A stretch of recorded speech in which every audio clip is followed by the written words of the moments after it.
Combattants de l'indépendance, aujourd'hui victorieux, je vous salue au nom du gouvernement congolais.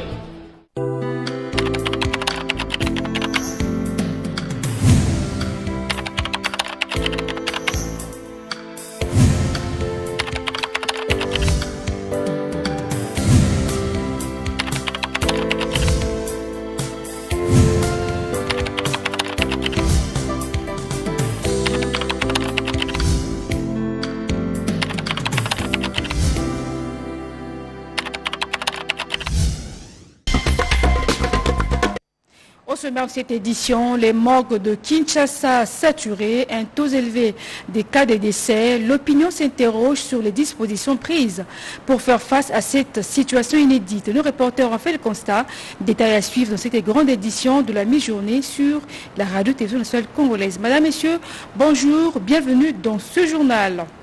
La cité de l'Union africaine a connu ce mardi 6 juillet un balai diplomatique. Le président de la République, Félix-Antoine Tshisekedi Tshilombo, a reçu dans son cabinet de travail successivement le vice-ministre des Affaires étrangères de la République et de la coopération internationale du Mali, Jean-René Lobo, nous fait le point. La cité de l'Union africaine a vibré au rythme d'un véritable ballet diplomatique ce mardi 6 juillet 2021. C'est Am Sang-Wok, vice-ministre des Affaires étrangères de la République de Corée, qu'accompagnait le vice-premier ministre, ministre des Affaires étrangères de la RDC, Christophe Lutundula Apala, qui a ouvert le bal dans une audience lui accordée par le président de la République, Félix-Antoine Tshisekedi Tshilombo. La Corée garde des bonnes relations avec la République démocratique du Congo. Elle réitère son engagement à l'aide humanitaire et à l'aide publique au développement pour la démocratie en République démocratique du Congo. Elle promet tout son soutien dans le domaine de bonne gouvernance et la santé publique. On a discuté ensemble sur la coopération mutuelle dans divers domaines. On s'accorde à dire que relations coopératives mutuelles au niveau de politique et économique et culturelle, mais aussi des issues, des enjeux régionaux sur la scène internationale. Oui, plus précisément, on va discuter ensemble au niveau officiel. On va continuer comment on peut approfondir concrètement cette coopération mutuelle. Et je tiens à notre engagement sur le développement, c'est-à-dire l'aide publique au développement pour la République démocratique du Congo. La Corée du Sud va continuer notre soutien et notre aide humanitaire pour RDC. Le chef de l'État, en sa qualité du président en exercice de l'Union africaine, a reçu également en audience Abdoulaye Diop, ministre malien des Affaires étrangères et de la coopération internationale. Porteur d'un message du président de la transition malienne, il était venu solliciter la solidarité et conseil de la RDC pour la stabilité du Mali. Le Mali, depuis le mois d'août, est dans un régime d'exception et traverse une période particulièrement difficile suite au coup d'État du mois d'août de l'année dernière. Et ensuite, il y a eu un soubresaut au mois de mai qui a conduit le colonel Goïta à assumer les charges de chef de l'État. Et ceci a occasionné aussi des mesures et des discussions au niveau de la communauté économique des États de l'Afrique de l'Ouest qui a décidé de la suspension du Mali de ses instances. Suspension qui a été aussi entérinée par l'Union africaine. Il nous appartenait, en tant qu'aîné du président Goïta, que nous venions en mission en son nom, auprès de son frère, pour pouvoir lui donner l'ensemble des éléments d'appréciation de ce qui s'est passé au Mali, mais qu'au-delà de cela, nous puissions demander l'accompagnement du président en exercice de l'Union africaine, au moment où le Mali a besoin de plus de solidarité, de plus d'accompagnement, en faisant en sorte que le Mali bénéficie de concours de l'ensemble de ses frères africains, mais aussi de l'ensemble de ses partenaires pour la réussite de cette transition qui doit déboucher sur l'organisation d'élections transparentes et crédibles. À cela, nous avons bénéficié de la compréhension du chef de l'État par rapport à la situation au Mali, qu'il connaît très bien. Et il a une excellente connaissance de l'ensemble de ces acteurs. Le président a partagé avec nous aussi ses conseils, ses suggestions pour son jeune frère, pour une meilleure conduite du reste de la transition. Le président de la République et président en exercice de l'Union africaine a encouragé les efforts des autorités maliennes de la transition en vue de la tenue des élections dans le délai. Les forces armées de la République démocratique du Congo sont mobilisées et déterminées pour traquer le bastion des ADF et ce pour le grand retour de la paix et la sécurité de la population du territoire d'Irumu dans la province de l'Ituri. Les précisions avec Oscar Mbalkaï. Les taux se resserrent autour des groupes armés opérant dans les territoires d'Irumu, province de l'Ituri. Les ennemis de la paix subissent la puissance de feu des FARDC. Hélicoptères de combat en appui aux commandos déployés sur le terrain, l'ennemi est en débandade au cœur du village Sokotano, à 12 km des commandes à centre. Les commandants du secteur opérationnel de l'Ituri, le général de brigade Robert Kassongo Maloba, mobilisent et moralisent ses troupes afin d'en finir avec les ADF dans cette opération qui vise à restaurer la paix et la sécurité dans cette partie de la République sous les commandements du lieutenant-général Johnny Luboyankashama, gouverneur de la province de l'Ituri. Cette première unité est appelée à traquer les ADF dans le respect des droits de l'homme. Discipline indé, Moussala Soda. Discipline de marche, discipline de tir, discipline personnelle. Moussala Toye Kosa les a combattre la population de Biloko la Bango. Monguna Toza na Toye Biye, les ADF. Éviter dissipation de munitions de guerre. Éviter babiloko ya ba conflit inutile. Moi si amoninga kozwate famille na yo nde ye na ba bokuta na bango sur terrain. Et loko moko comme bangisa ezalité ndenge ezali autorité de l'état de pouvoir oyo toye kosala. Bino boza première unité oyo ya état de siège. Le général de brigade Robert Kassongo Maloba s'est installé pour ce faire, lui et son quartier général à Komanda. Sa mission, c'est de sécuriser davantage les habitants de Walese et Vunkutu. Des dispositifs sécuritaires de défense robustes sont visibles au village Sokotano, au pont Loya à Muzumbe, aux 3 antennes ainsi qu'à Idou et Ndino, où sont montées des stratégies militaires. Je vous le disais en titre, les différentes morgues de la ville de Kinshasa sont aujourd'hui débordées pour cause de la montée du taux de mortalité. Il est vraiment très difficile de trouver une place dans les morgues faute du délabrement. Que se passe-t-il concrètement? La clarification avec notre consoeur Nono Mansekou dans ce reportage.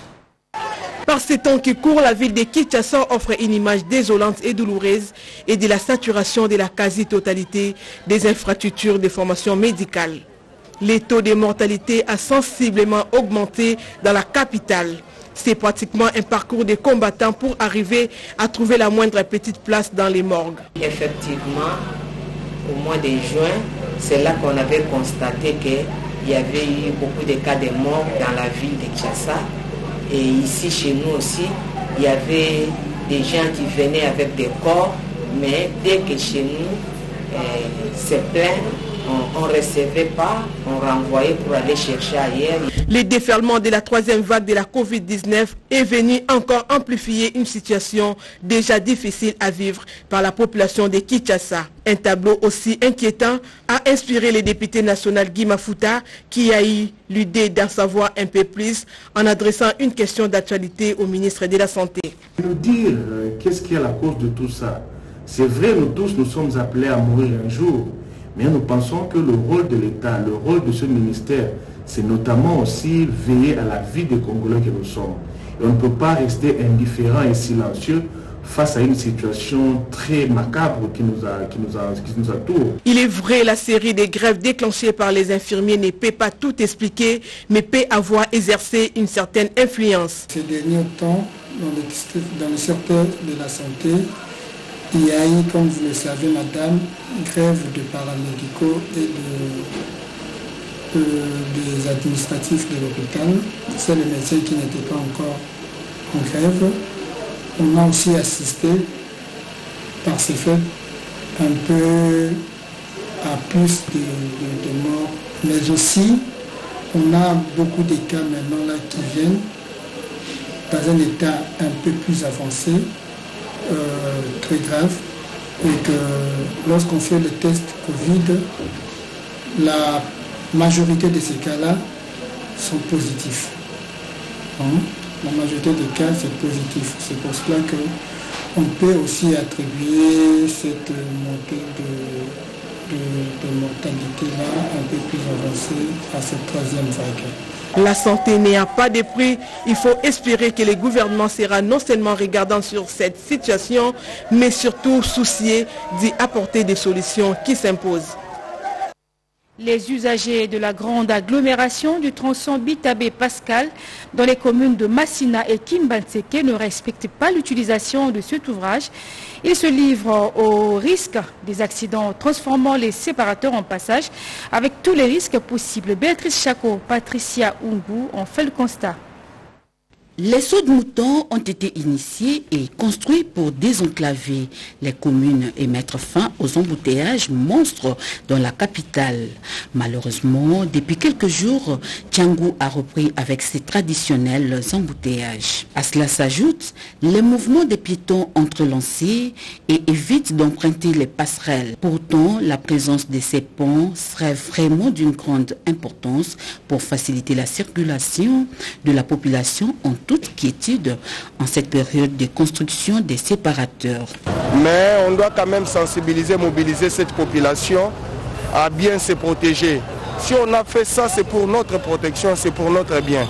Et le président a bien pensé pour la protection d'abord de son peuple. Il a construit ça pour éviter des accidents et tant d'autres choses qui se font ici. Quelques résidents et agents de l'ordre des communes de Massina et Kimbantseke déplorent le comportement incivique d'autres usagers de la route qui préfèrent sauter les séparateurs avec risque en lieu et place d'emprunter ces ponts de la face supérieure. Commencez par moi et toi, nous pouvons utiliser ces choses pour que ça aide, même au niveau de 7e rue. Mais les gens préfèrent traverser tout près des véhicules au lieu d'en utiliser. Donc c'est à vous les médias d'utiliser vos méthodes pour passer le message auprès de la population. Au lieu de se mettre en risque, vous utilisez les passerelles. Le choix de construire des séparateurs est dicté par le souci d'agrandissement de la voie et la sécurisation de la population en vue d'éviter les accidents constatés sur cette chaussée, rappelle l'un des usagers trouvés sur place. Mais bloquer cette traversée-là, en commençant ici à Bitabe jusqu'à Pascal, je dis que c'est une peine donnée à la population. Parce que s'il y a d'autres personnes qui devraient traverser, parfois à BKTF ou Saïsa, je ne sais pas. Il est donc obligé de venir ici à Bitabe et traverser pour descendre encore. Et puis laisser de place pour des piétons. Parce qu'on diminue aussi les arrêts. Les arrêts là, ça crée les embouteillages. Si on a fait la voie rapide ici, c'est anéantir un peu les embouteillages. Qu'à cela ne tienne, les travaux lancés après l'inauguration des sauts de moutons de Bitabe évoluent à pas de géant et la population souhaite la fin le plus vite que possible pour éviter les cas d'accidents répétitifs. La population de Tiangou doit impérativement utiliser les passerelles. L'état de siège a été prorogé dans les deux provinces de l'Est, le Nord Kivu et en Ituri, où il y a presque une accalmie. De plus en plus, les bruits des bottes s'éloignent. Qu'est-ce qui reste encore à faire? C'est à cette question que le caucus des députés de cette province ont tenté de répondre lors de la séance de travail qu'ils ont eue avec le Premier ministre Jean-Michel Samalukonde. Pati Tondouango, Marcel Moubinga. Ils ont voulu, avant la rentrée parlementaire, évaluer l'état des sièges décrété dans la province de l'Ituri 2 mois après. Les députés nationaux élus de cette province ont eu une séance de travail avec le Premier ministre Jean-Michel Samalukonde Kyenge ce mardi 6 juillet à l'hôtel du gouvernement.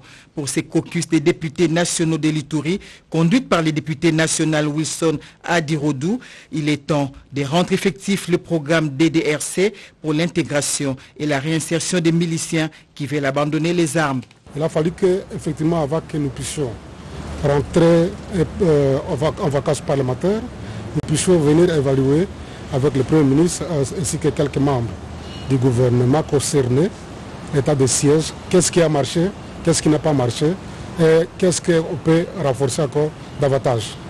Nous avons bénéficié de l'implantation de la cour militaire en Ituri. Nous avons demandé aussi la collaboration entre la population et les autorités qui sont implantées là-bas. Le Premier ministre nous a promis, par rapport à tout ce que nous lui avons dit, alors nous l'attendons à l'œuvre et aux actes. Les soucis du chef de l'exécutif national et les retours de la paix dans ces provinces victimes des atrocités des forces négatives. La promotion d'une presse libre et indépendante ainsi que l'organisation des États généraux ont fait l'objet du partage entre le ministre des Médias Patrick Muyaya et le représentant pays de l'UNESCO en République démocratique du Congo, Jean-Pierre Ilboudou. Jessica Basseli nous en parle davantage. L'engagement du chef de l'État de promouvoir la presse et le média pour en faire un véritable quatrième pouvoir, socle d'un État de droit. Patrick Muyaya Katembwe, ministre de la Communication et Médias, porte-parole du gouvernement, a décidé de passer à la vitesse supérieure dans l'organisation des États généraux de la presse. Avec Jean-Pierre Ilboudou, représentant pays de l'UNESCO en République démocratique du Congo, il a été question de l'accompagnement de l'UNESCO à cette grande messe qui aura pour objectif de consolider l'exercice de la liberté de la presse dans un environnement en pleine mutation par rapport aux nouvelles technologies de l'information et de la communication. Et nous sortons très contents et très heureux d'avoir eu à discuter avec un homme qui a une vision novatrice, j'allais dire même transformatrice des médias, essentiellement la RTNC, qui pourrait être un média de service public et faire en sorte que nous revenons donc à nos médias nationaux capables donc de donner aussi des programmes de qualité. Nous avons également discuté des états généraux de la presse, très urgents, états généraux de la presse écrite, la presse audiovisuelle, la presse en ligne. Avec les états généraux de la presse, plusieurs attentes qui méritent réflexion avec à la clé des propositions et des instruments nouveaux afin que la presse retrouve le moyen de bien s'exercer en République démocratique du Congo.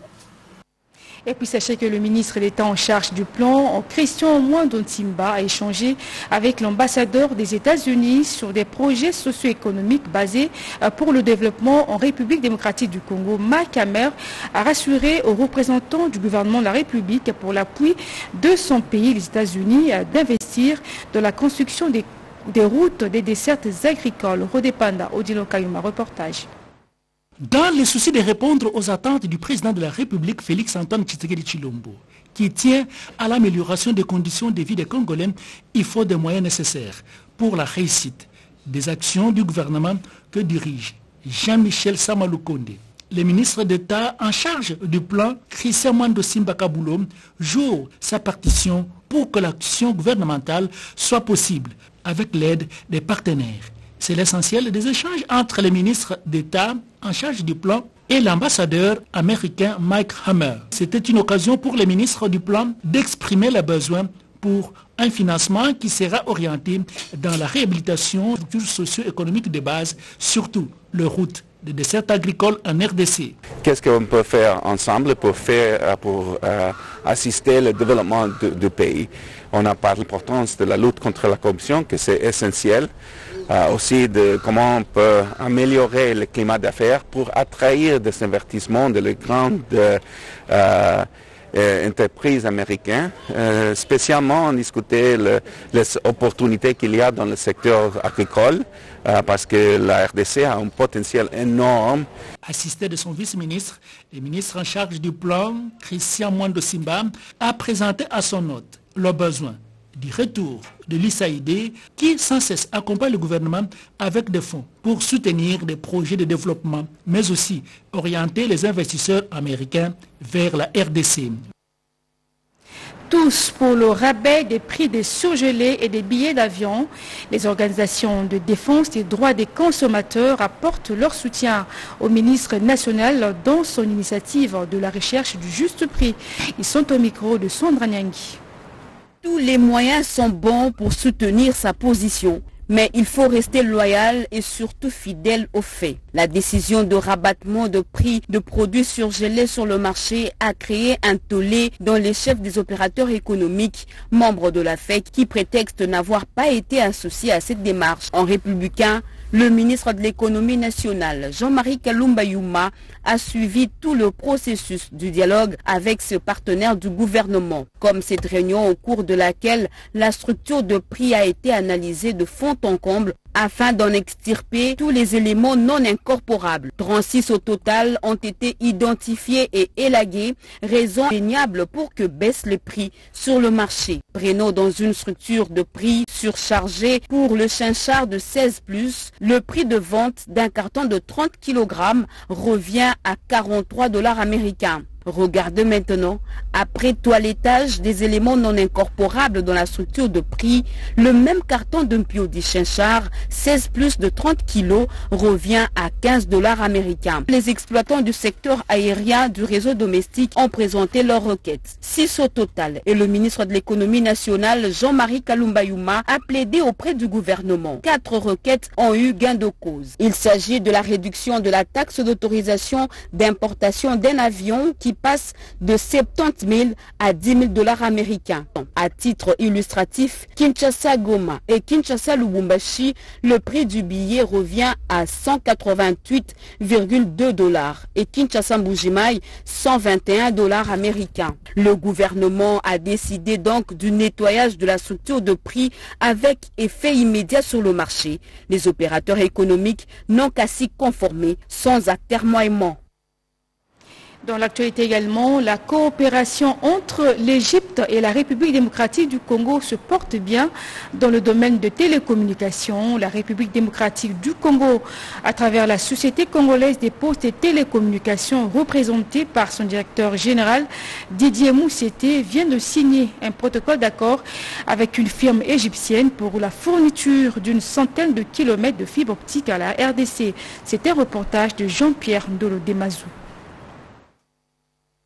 Le dernier séjour de travail du président de la République en Égypte porte déjà de fruits. Le directeur général de la Société congolaise des postes et télécommunications, Didier Mousseté, qui vient de séjourner au pays des pharaons pendant une semaine, a procédé à la signature d'un protocole d'accord avec une grande firme égyptienne dans le domaine de télécommunications. Les discussions ont permis de circonscrire le périmètre du contrat avant sa signature. Cet accord permettra à la République démocratique du Congo d'implanter 116 km de fibres optiques à travers le pays, surtout dans sa partie est. Dans un proche avenir, les territoires et secteurs de la RDC seront interconnectés grâce aux nouvelles autoroutes de la communication boostées en faveur de l'implantation de la fibre optique, comme le dit si bien le directeur général de la SCPT.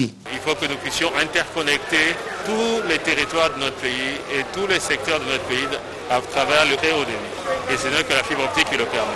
Et le très haut débit va permettre à ce que nous puissions booster l'économie numérique. Le chef de l'État dans le numérique est salué, même en Égypte. Je pense que nous sommes vraiment bien lancés pour cela. La SCPT, selon son directeur général, s'engage résolument dans la droite ligne du développement de la République démocratique du Congo prônée par le président de la République, Félix Antoine Tshisekedi Tshilombo, à travers la connexion de tout le pays par l'implantation de la fibre optique. Un mot de sport dans ce journal. La ville de Goma a repris ses activités sportives, mais ils en faut plus. Le ministre des Sports, Serge Nkonde, qui a échangé avec la force syndicale du Nord Kivu, projette d'organiser des tournois de football, d'autres activités du ministre des Sports. Dans ce commentaire signé Cédric Kenina. Le sport, une thérapie pour reprendre une vie normale. La ville de Goma, qui se remet peu à peu du choc de l'éruption brutale du Nyiragongo, en a grandement besoin. C'est dans ce contexte que le ministre des Sports Serge Nkonde a échangé avec le président provincial de la force syndicale nationale du Nord Kivu, Innocent Bahala.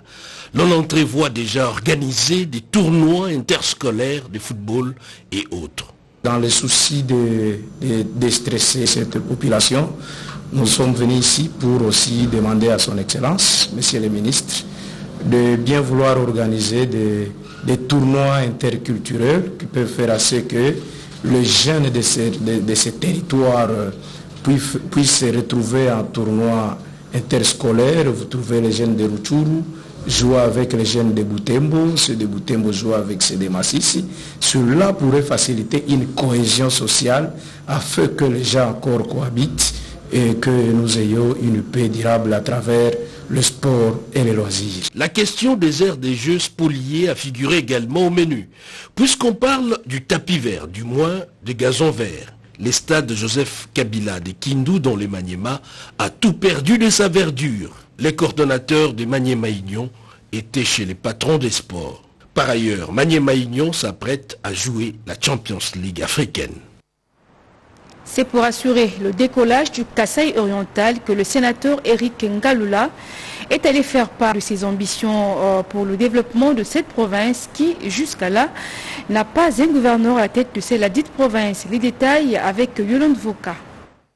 La province du Kasaï oriental attend avoir un nouveau chef de l'exécutif provincial, du moins pour les 3 ans à venir. Poste est resté vacant depuis la déchéance du Jean Maouéja Mouteba par les députés provinciaux ayant un profil intellectuel, moral, relationnel et surtout managérial adéquat pour assurer le décollage du Kasaï oriental à travers une gestion efficiente et efficace des ressources humaines, minières, énergétiques et tant d'autres qui regorgent cette province. Le candidat gouverneur Eric Ngalula Ilunga est allé faire part de ses ambitions au groupe provincial de sénateurs du Kasaï oriental et échanger avec eux sur le développement de cette province qui peine à décoller. Les sénateurs Edi Mundela Kankou, vice-président du Sénat, Ogi Ilunga Chivwila, président du groupe provincial Kasaï oriental, et Odette Mbouyingoy, vice-présidente, ont prêté une oreille attentive aux propos du candidat gouverneur Eric Ngalula Ilunga, qui s'est dit prêt et déterminé une fois porté à la tête de cette province à relever les défis énormes de la province diamantifère actuellement confrontée à plusieurs maux. La culture est un élément important dans la promotion de l'unité entre les différentes communautés du territoire de Kaïlo. Nous sommes là dans la province du Maniema et donc le festival des piroguiers était mis à profit pour renforcer cette unité. L'initiative était de l'un des notables du peuple autochtone de Bassongola. On regarde les images, elles sont commentées par Rodé Panda. Pour l'unité de la province d'Imaniema en général et celle du territoire de Kaïlo en particulier, avec en son sein ces 3 secteurs et une chefferie qui représente le principal tribu, à savoir les Balangam, les Daringelam, tous les éléments socioculturels sont à mettre à profit. Sur l'initiative de l'Asbel Lubunga central du président Mogota, Maître Edi Moké, l'un des notables du territoire de Kaïlo, au Maniema, appartenant au peuple autochtone de Bassongola, a organisé le festival, une compétition sur le fleuve Congo au port de Kindoum et faire la promotion culturelle de l'unité. En présence du gouverneur Aïe, Idriss Mangala, précise Maître Edi Moké. Vous savez que la culture unit tout un peuple. L'autre fois, c'était autour des 3 objectifs. Consolider l'unité des peuples songola comme peuple autochtone, ici du territoire de Kaïlo, faire la promotion de nos valeurs culturelles et de 3, revendiquer les droits dits aux autochtones, comme ça se passe dans d'autres provinces. Vous êtes à Kinshasa, vous trouvez le Tekeumbu. Nous nous sommes dit, nous devons suivre, épouser la vision du chef de l'État. Et vous savez, le chef de l'État actuel fait de la culture comme son cheval de Troie. Nous devons tous soutenir le chef de l'État. Bien avant le jour de la manifestation, Edi Moké est allé présenter ses civilités à l'autorité provinciale. Et la boucle de son séjour était consacrée à l'implantation de son parti politique, le CDR, parti cher à son autorité morale, Jean-Lucien Boussa. L'hôpital de référence de Maïndombe à Bossubé vient de bénéficier d'un lot sanitaire au profit de la population. Pendant ce temps, la situation de la route en desserte agricole pose problème dans le territoire de Koutou. Images et commentaires. Deux tables d'accouchement, un autoclave, un lit opératoire moderne, tout pimpant neuf et des intrants de laboratoire, tels sont le matériel sanitaire dont de l'ONG Yamewa Développement Yamed en sigle à l'hôpital général de référence de Bosobé, territoire de Koutou, province du Maïndombe. Ces lots de matériel réceptionnés avec large sourire par le médecin directeur de cette formation sanitaire, Dr Pascal Mbey, a été remis personnellement par l'administrateur président de cette ONG, John Mbou Letang, sous l'œil intéressé de la population de la cité de Bosobé. Dans son mot de circonstance, il a exprimé son souci et sa volonté d'accompagner le gouvernement de la République pour les soins de santé de qualité à apporter à la population. Il était question de réaliser une promesse que j'avais donnée, que j'allais appuyer l'hôpital de Bosobé en logistique, de laboratoire et en termes de salles d'opération. Yamewa Développement que je préside a décidé d'accompagner le gouvernement dans plusieurs secteurs. Et voilà aujourd'hui ce que la demande qui était est une réalité. Pour frapper par ces gestes, le docteur Pascal Mbey a manqué des mots pour remercier son hôte tout en promettant une gestion rationnelle du matériel reçu et a profité de cette opportunité pour solliciter l'intervention de John Mbouletang dans la solution des problèmes de l'impayement dont souffrait la majorité des personnels de l'hôpital général de Bossobé. Signalons que l'ONG Yamed a déjà posé le même geste dans plusieurs formations sanitaires dans le même territoire. Un autre fait a retenu l'attention de John Mbouletang, administrateur président de l'ONG Yamed, c'est l'état de dégradation très avancé des routes de dessert agricole de cette partie de la province du Maïndombe. Il faut donc faire quelque chose, il faut faire vite pour désenclaver le territoire d'Ekoutou. Voilà qui met fin à cette présente édition qui a été réalisée par Yolande Voka dans une touche rédactionnelle de Nanou Mbapouati et Nathalie Bouledi. Merci pour votre fidélité. Bon et bel après-midi à toutes et à tous.